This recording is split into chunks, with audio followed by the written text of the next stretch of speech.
queridos amigos y hermanos de este programa, Rosario me pidió, a través de unas preguntas que me hace, una colaboración para estar un poco con ustedes. Como no cuento con los aparatos importantes y nomás no los sé utilizar, tengo que recurrir a este sistema que es, a través de un celular, hacer como pequeños entregas de 4 o 5 minutos para que no sean tan pesadas.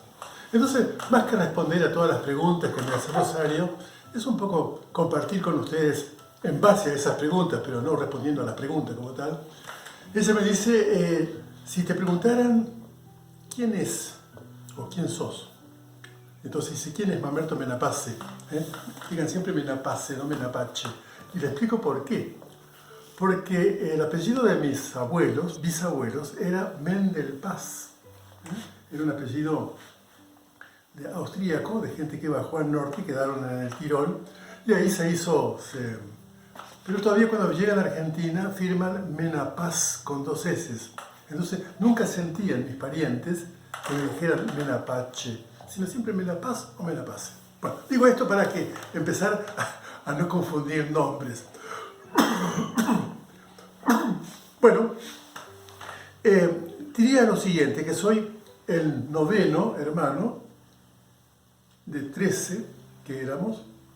Uno falleció de chiquito y otros han ido falleciendo ahora ya de grandes o muy grandes. Y a mi padre tuvieron que cortarle una pierna cuando tenía 35 años, es decir, unos 7 años antes que yo naciera. Le cortó la pierna y se atribuyó siempre la curación de mi papá a la intervención de Fray Mamerto Escriu, porque habían puesto un pañuelo que usara Fray Mamerto Escriu, lo había puesto bajo su almohada, prometiendo un día poder ir a rezarle, escuchar una misa donde Mamerto Escriu tiene su corazón allá en Catamarca, porque él está enterrado como obispo en Córdoba, pero su corazón está en Catamarca. Bueno, la cuestión es que cuando yo nazco, 7 años después de todo esto, me ponen el nombre de Mamerto, en honor de Fray Mamerto Escriu, y Francisco, segundo nombre, en honor de San Francisco de Asís, o en honor mío, evidentemente, de Francisco de Asís. Así que mi nombre es Mamerto Francisco Menapace. ¿Cómo suena? Con eso respondo un poco a la primera pregunta que me hace doña Rosario para este programa. Pero lo importante es esto. Yo creo que cuando nacemos, Dios no solo crea un alma inmortal y la coloca allí donde estas dos sangres se unen para formar un nuevo ser, sino que además ensilla esta alma inmortal única, irrepetible, la ensilla con un para qué, con una vocación. Y yo nunca sentí como que yo hubiera elegido mi vocación.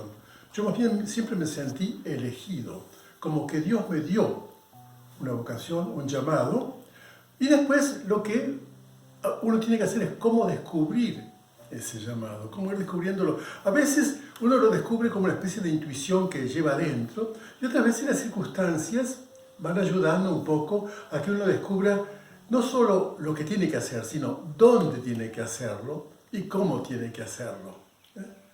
Es un poco a eso lo que me gustaría comentárselo a ustedes, porque de hecho, si uno piensa en lo que era mi familia, sumamente franciscana, y yo diría, Mamerto Escriu fue franciscano, mi segundo nombre es Francisco de Asís, un poco lo lógico, diríamos, lo que uno podría esperar, es que me hubiera hecho franciscano, como muchos de mis parientes, que los tengo, los Giuliani, los Mañago, varios otros más. Pero se da aquí la circunstancia de que cuando yo nazco, unos pocos años después, 6 años después, se funda el monasterio de los Toldos, y por una de esas casualidades que es un poco de Dios, en una conversación que el superior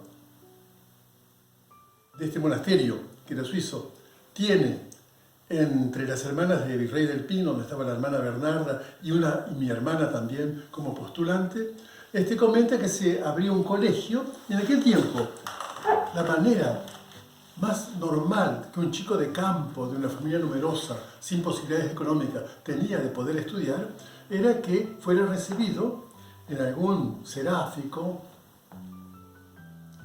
en algún seminario menor, en algún oblatorio, como en este caso, para poder hacer. Y gracias a Dios se dio la oportunidad de que yo pudiera venir acá, pero eso se lo quiero contar de una manera muy especial, contárselo, cómo fue concretamente que terminé siendo benedictino cuando lo lógico hubiera sido ser franciscano. Lo dejo acá.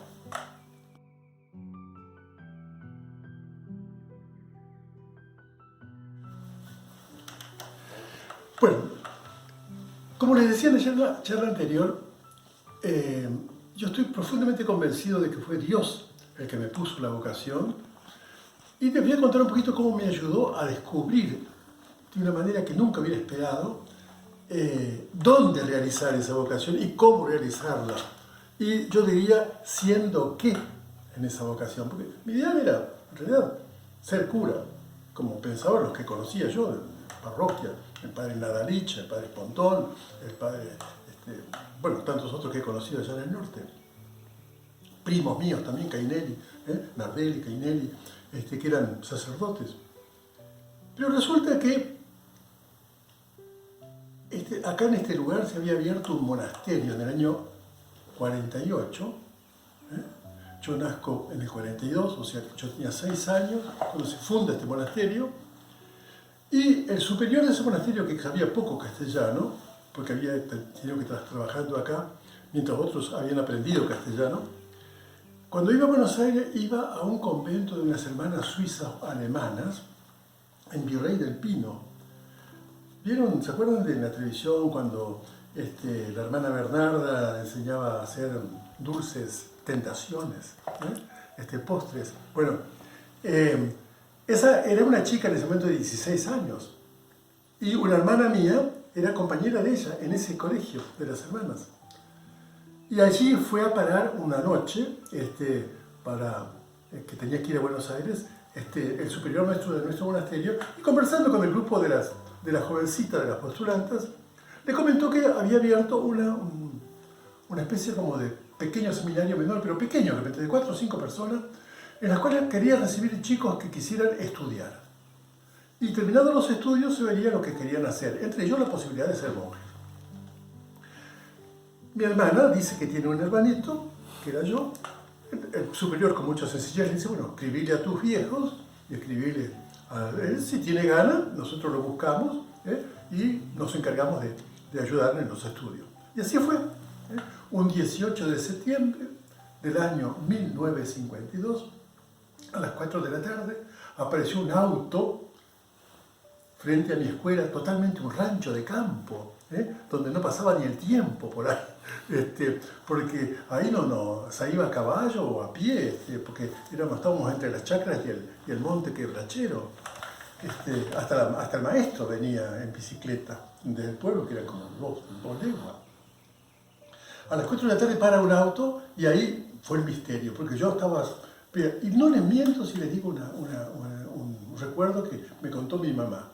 Parece que me levanté del pupitre, dejé el cuaderno abierto, un lápiz sobre el cuaderno y una palabra empezada sin terminar. Me levanté, no saludé a nadie, salí con mi papá y el cura y la maestra, subí al auto, llegué a mi casa, levanté un latito de ropa que mamá me había preparado, me despedí de 2 o 3 hermanitos más chicos que estaban ahí, mis hermanos mayores ni siquiera estaban trabajando, no me despedí de nadie. Saludamos al párroco y empezamos nuestro viaje. Y en 3 días y medio llegué a este monasterio de Santa María de los Toldos el 18 de septiembre del año 1952. Y desde entonces este es mi lugar en el mundo que Dios me tenía preparado para hacer aquí mi vocación, que Él me había elegido, que no elegí yo, que Él me había elegido, que era ser monje benedictino de este monasterio. Después, algunos otros recuerdos se los voy a contar en un par de entregas más.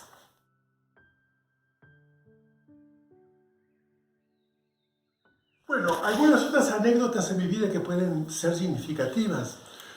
Ustedes saben que he escrito un montón de libros y me los han publicado. Y no les miento, son 51 ya, 51 títulos, o sea, 51 libros. Pero nunca había pensado en escribir libros. Y les cuento un poco una historia que puede tener algo que ver. Yo llego acá con cuarto grado, termino ese cuarto grado, hago quinto, rindo sexto libre para comenzar. Y cuando cumplí 12 años, comencé con mi primer año.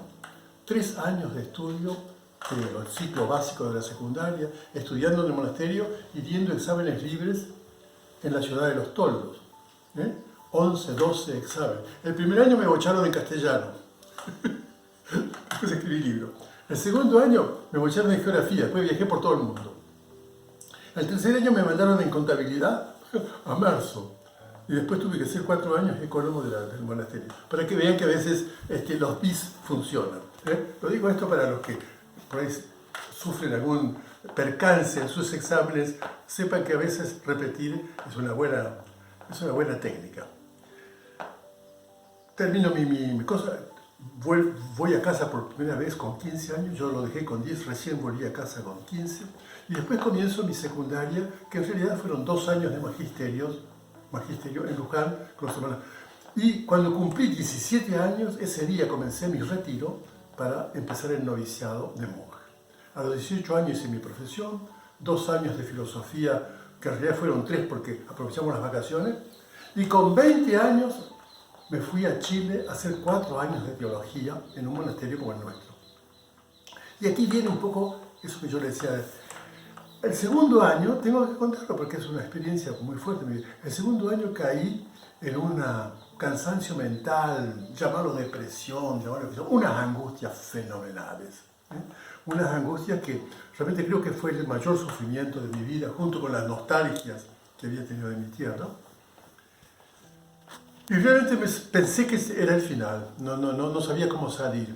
Un buen médico, bueno, yo había tenido unos ataques de tifus con fiebres muy altas, intermitentes, que me habían dejado bastante bandeado. Y un médico, que era, un médico, pero sabía, de esos médicos buenos, viejitos, un chileno, me dice, oye, ¿tienes algo que te guste? Me encantaría tocar la guitarra. Pero siempre es en la menor porque tengo la menor idea, o sea, mi voz va por un lado y las cuerdas van por otro. Así que la música me gusta, pero no tengo cualidad. Bueno, dice, ¿y la pintura? No, mira, las cosas que pintaba nadie sabe de qué se trataba. Tenía que ponerle abajo el título para que supieran qué era. Y escribir podría ser, me gusta escribir. Bueno, ¿por qué no haces una cosa? Escribe, mejor dicho me decía, escribe. Y decía que, bueno, mira, hay que hacer como la oveja, producir la lana, echar para afuera lo que llevas adentro. Después ya se podrá con eso hacer un poncho, una cosa, pero lo importante de escribir es de adentro para afuera, escribir lo que te sale de adentro. Después, con eso, se podrá armar algo que podrás dedicar a los demás. Y así fue como empecé a escribir cuadernos. Muchas veces eran resúmenes de libros que había leído, otras veces eran cuentos, anécdotas, detalles, que recién mucho tiempo después, eso sucede en el año 62, yo empiezo a publicar el primer libro en el 76, o sea, 14 años después. Y con muchas de esas cosas que había escrito antes. Bueno, y después una vez que escribís el primer libro y te lo publican, sonaste, hermano. Porque la editora, si tiene éxito, como tuvo mucho éxito ese primer libro, un Dios rico de tiempo, te empiezan a pedir otro. Y cada año me pedían uno. Y bueno, como me lo pedían, y yo podía, lo hacía. Y así durante 50 años, o 40 y tantos años, fui cada año escribiendo un libro. Y ahora el último que acabo de escribir, que está en la editora, pero todavía no va a salir, va a salir, pero cuando la pandemia o la pandemonia nos lo permita, se llama Ancianidad y Ansiedad. Ustedes se habrán dado cuenta cuando me escuchan hablar que soy muy ansioso, atropello las palabras, todo bueno. Entonces, a esta altura ya estoy, hace más de 79 años que fui engendrado, porque yo cuento mi vida desde que me fue engendrado, porque también eso fue vida, y muy importante para mí. A los 79 años sigo siendo un ansioso, pero ahora un ansioso anciano. Y eso ya cambia un poquito la cosa. Y comienzo con un verso que a mí me gustó siempre mucho, que es un paisano que va caminando hacia la tumba de su esposa, que está enterrada en el campo, y ha hecho como un caminito en la gramilla, y cada vez camina más lento, y la gramilla como se va juntando, y el verso termina así, ese verso del paisano, que yo lo aprendí de memoria y con eso empiezo mi libro: tened paciencia, gramilla, no es mi gusto el ir despacio. Para que no se junte. Bueno, queridos hermanos, era para contar un poquito cómo de una apretada que Dios me puso en la vida, que duraron bastante tiempo, nació la necesidad un poco de expresar eso y escribir. Entonces, mis libros son quizás fruto muchas veces de una poda que Dios me hizo en mi vida. De la poda les voy a hablar en la próxima entrega.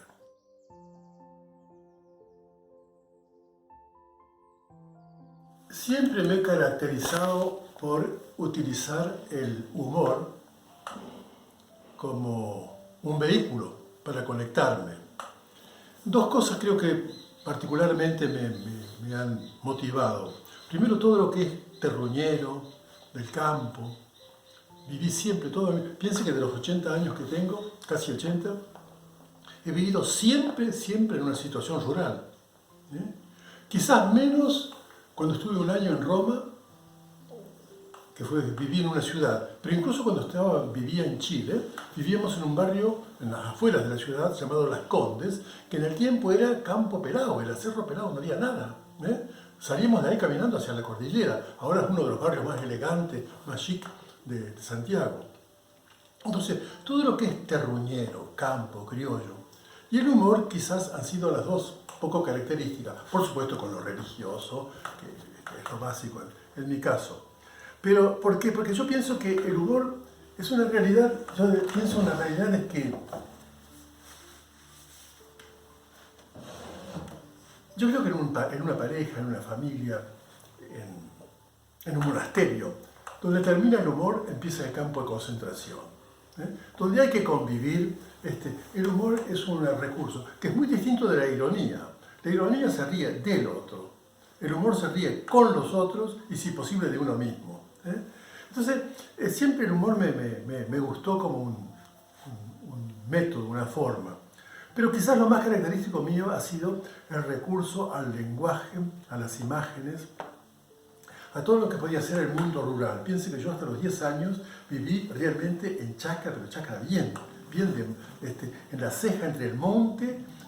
Estábamos los gringos algodoneros en la escuela, y del otro lado los guaraníes quebracheros. Así que en la escuela éramos un conglomerado de las dos cosas. Salían muchísimas palabras en guaraní en los recreos, y muchas gringas, por supuesto, también, palabras gringas. Entonces, la maestra tenía que enseñarnos el castellano. Pero entonces esa realidad de terruño, de criollo, y también yo diría de mucha observación, es lo que aportó para mí imágenes que luego me sirvieron mucho en mi propia vida. ¿Por qué? Porque creo que de alguna manera cada uno tiene un lenguaje que forma parte, uno tiene como un bagaje interior de imágenes, imágenes de repente que te tocan y te despiertan algo adentro. Suelo usar una imagen linda. Usted imagínense un patio de una chacra, de una estancia, que tiene allá lejos un galpón grande, y acá, y yo de repente salgo al patio y grito: ¡Norte! No pasa nada, mi voz golpea en el portón y vuelve: ¡Norte!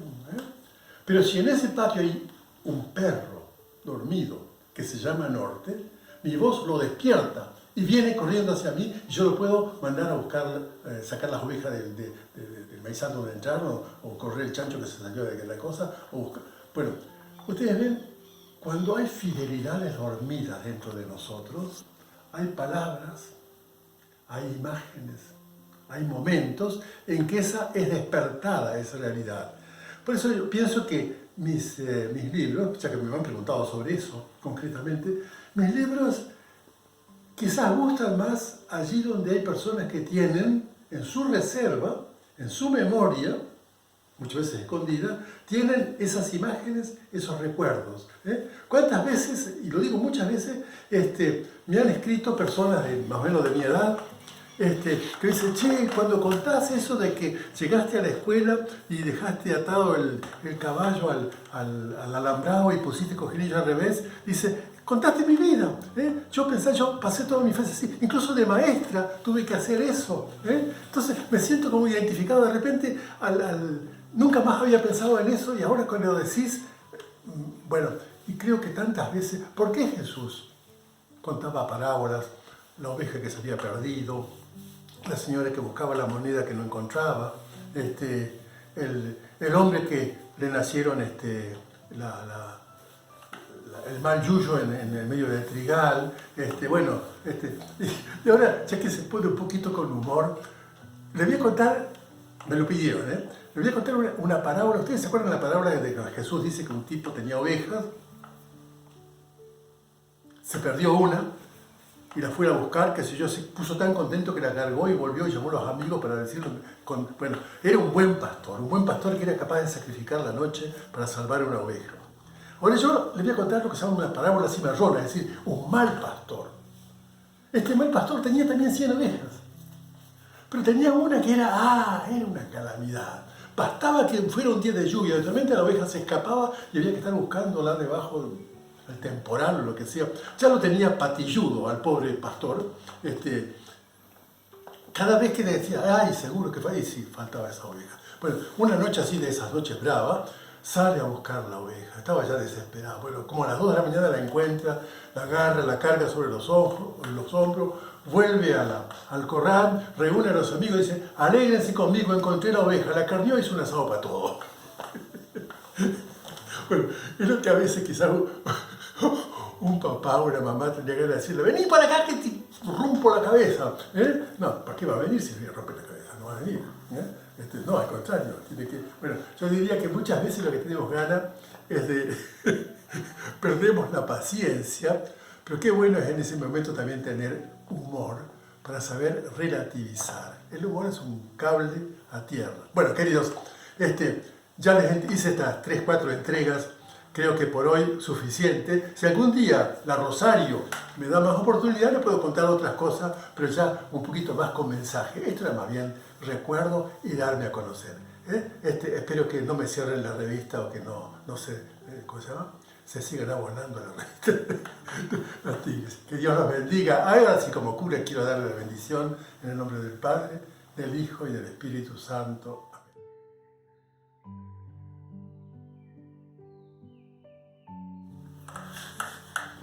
Bueno, queridos hermanos y hermanas de Tigris, quería completar todavía lo que le venía dando en las otras entregas, porque me pidieron expresamente un cuento. Un cuento, es un cuento que todavía no está escrito, salvo en el último libro que todavía no salió publicado, pero que está. Que en realidad, como todos los cuentos no son míos, nadie inventa un cuento, nadie inventa un árbol. Uno puede encontrar una semilla, sembrarla, ayudarle a que crezca, cuidarla, y uno dice, este árbol es mío, pero yo no lo hice, yo simplemente rescaté la semilla y bueno. Entonces, así pasa un poco con los cuentos. A veces nacen de una frase, otras veces de un relato que me contaron, otras veces de un acontecimiento, y otras veces uno no sabe bien dónde, ni cómo, ni cuándo escuchó la esencia del cuento. De hecho, grandes tipos como Esopo, por ejemplo, reconocían, y lo mismo, por ejemplo, Antonio de Melo, reconocen que ellos no son creadores, son recolectores de cuentos, son, diríamos, como pescadores de algo que ya existe en la sabiduría popular. Bien, vayamos al cuentito que tiene una relación un poco con esto de la pandemia y de quedarte en casa. San José, esposo de la Virgen María, embarazada la Virgen, esperando un chico, Y José, de buen carpintero, dijo, yo quiero hacer un regalo al hijito este que van a hacer. Pero claro, no tenía plata para comprarle nada, no, en aquel tiempo. No. Dijo, le voy a hacer yo mismo la cuna. Le voy a hacer la cuna, para eso era carpintero. Entonces, bueno, pero claro, los instrumentos de aquel tiempo no tenían muchos instrumentos de carpintería de José. Por ejemplo, para trabajar la madera tenía una espada grande, de esas del tiempo del rey Nabucodonosor, ¿viste? Ya de los tiempos viejos. Una espada linda, así, y con esa, bien afilada, cortaba la madera. Bueno, pero era un trabajo grande. Pensando que tenía que hacer con prolijidad la cuna del chico, esa mañana se puso a afilar bien, la puso en la morsa de madera que tenía y con una lima de esa triangular empezó a sacarle bien el filo a la espada esta, para después poder trabajar la madera, cortarla bien, pulirla, qué sé yo. Y dejó ahí, en ese momento María lo llama y dice, che, José, vení a comer, Pues bien, dejó ahí la cosa, la espada ahí, y se fue a comer. Y como buen cristiano, después de comer quiso dormir su siestita. Y después se fue a dormir la siestita. Resulta que Mandinga estaba mirando eso. Tenía ganas de jorobarle la vida a José. Le voy a estropear el trabajo. Viendo la triangulita esa, la lima, y la espada con el filo en la morsa, no va a llegar a la lima. Y empieza a mellarle todo el filo a la espada. Para acá, para acá, para allá, para allá. Le fue haciendo todo. Y era prolijo el diablo, era prolijo para estropear. Algo prolijo. Así que le dejó toda mellada la espada de punta a punta. Se la dejó ahí con la esposa al lado y se fue. Y se puso a espiar. Cuando José viene, así medio terminaba la siesta, ve que la espada estaba hecha realmente todo así con dientecito, ¿no? Pero como estaba de Dios y era un hombre inteligente, de repente miró así y dice, mira qué interesante, dice la espada. La sacó y empezó a cortar la madera y se dio cuenta de que la espada había quedado convertida en un serrucho. Dice en la historia que así nació el serrucho.